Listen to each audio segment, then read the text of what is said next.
Know ye not that ye are gods? Better get some popcorn ready. This one's gonna be pretty long. What we're going to be talking about today is something that will be very important in the next few lessons. The topic is male and female energy. From there, we'll be talking about left brain and right brain, then the new children, and bring it full circle. Ready? Deep breath.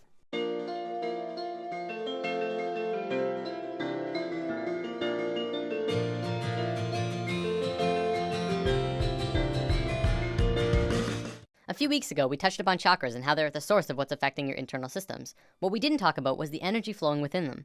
Now, there's lots of kinds of energy through and around all of us, and that'll be a future topic later on. Today, I want to talk about two specific energies that can be expressed through this image. The energy that flows here is male and female energy. Male energy is focused, and female energy is creative and random. Neither of them is greater nor weaker than the other, and both can be extremely powerful when fully manifested. Female energy is the land of unbridled possibilities, creative potential, and affecting the universe from within. Focused male energy takes direct roads from point A to point B. This energy can be as strong as a tank, accomplishing tasks and going where it needs to go with precision and without distraction. The important thing to know about this energy isn't how they move. I'm going to use some super basic sacred geometry to demonstrate this.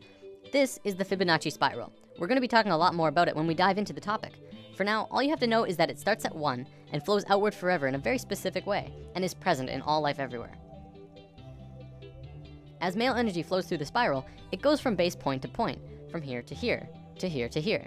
It doesn't curve, it just goes straight where it needs to be. Female energy, however, would flow in the actual spiral. It would go around, going in and around outside all of the lines, but still getting to the same or similar results. This is the graphic representation of how it flows, but it also acts in the same way. From this understanding, you can see how we use these energies in our lives. It's the difference between driving straight to work and being on schedule all the time, and taking the scenic route because it's a more pleasant ride, even if it means being late. It's baking a cake strictly by what it says in the cookbook, and putting it together with what just feels right. It's getting that promotion for working the hardest, and getting that promotion for coming up with the best ideas. Here's a relatable example. It's the difference between Inception and Sucker Punch.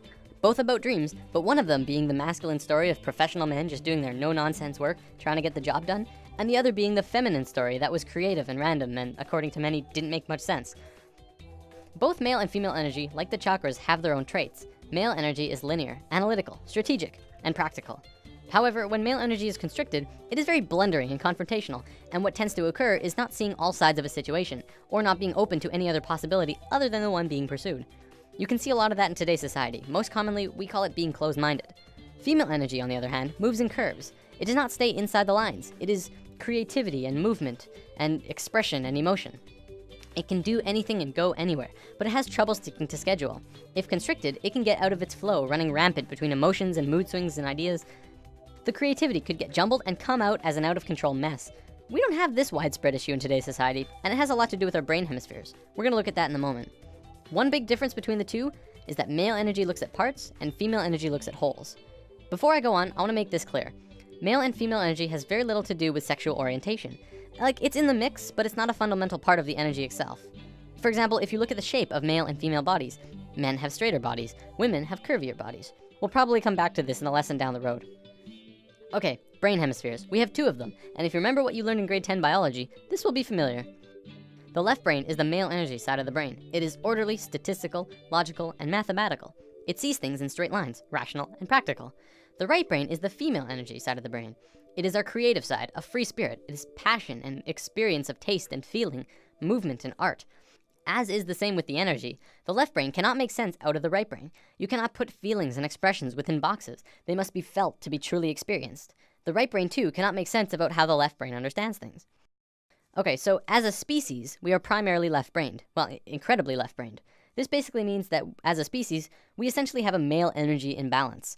There is way too much of it. It is dominant and is constricting on the female side of the brain. Now, don't get me wrong, this isn't a bad thing. In fact, it's kind of a blessing in disguise, but we have to talk about some other things first. So, there's nothing wrong with our female energy. We're just not really using it to potential. Our male energy is really messed up, and that's why we're where we are right now. By where we are, I mean the economical, political, financial, religious, nuclear, dolphin and bee killing global war crisis.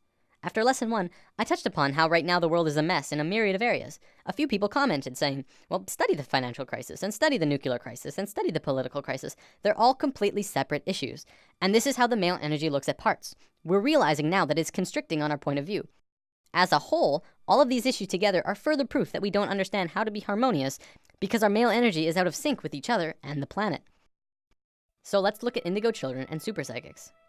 There's a new type of children being born on Earth. Since sometime in the 80s, new children started appearing with different or unusual traits. Their numbers began to increase, and today, nearly 100% of all children born in North America are indigo children. So what are these traits? Let's go over a list developed by Jan Yordi, a play therapist who has been studying and working with indigo children for about 4 years now. As we go over the list, see if any of these sound like you. Maybe strong-willed, independent thinkers who prefer to do their own thing rather than comply with authority figures or parents. Have a wisdom and level of awareness and caring beyond their youthful experience. Traditional parenting and discipline strategies don't appear effective with these children. If you try and force an issue, a power struggle is the typical outcome. Energetically, indigos are vibrating at a much higher frequency, so they can get scrambled by negative energy easier. Emotionally, they can be very reactive and may have problems with anxieties, depression, or temper rages if not energetically balanced. Are creative right brain thinkers, but may struggle to learn in a traditional left brain school system. Often, indigos are diagnosed as having ADD and ADHD since they appear impulsive. This is because their brain can process information faster, and they require movement to help keep them focused. Indigos are very intuitive, often psychic, and may hear, see, or know things that seem unexplainable. Indigos may have more problems with food or environmental sensitivity since their system is more finely tuned. When their needs are not met, these children appear self-centered and demanding, although this is not their true nature. These children have incredible gifts and potential and may be shut down when not properly nurtured and accepted. So what's causing this? Well, for one, there are 2 new DNA blocks being activated within these kids. They are microcephalin and ASPM. Both of these blocks are designed to regulate brain growth, giving the kids a broader spectrum of thinking and a newer way of learning. Because of this, the average IQ of an indigo child is about 140, which is 40 to 50 points higher than the average IQ. We're just learning now that our school system's methods of teaching are becoming outdated. It's because our kids are changing. We're going to look at the broader spectrum of why this is happening in a moment. For now, let's move on to the badassery that is the super psychics. These kids are hardcore. They can do anything, literally. Some can move solid objects through walls with their minds. Some are blind, yet they can see everything around them from a myriad of different screens within their head. There are some who can look at a person and know absolutely everything about a person just from looking at them, including when they'll die. So why haven't we heard about this? You'd think this would be huge in the world. Well, for one, almost all super psychic children are in China, and almost all of the evidence is hardly ever rendered into English, although some of it does make it into the public in China. If you want to learn more about this, the book China's Super Psychics by Paul Dong and Thomas Raphael is a great starting place.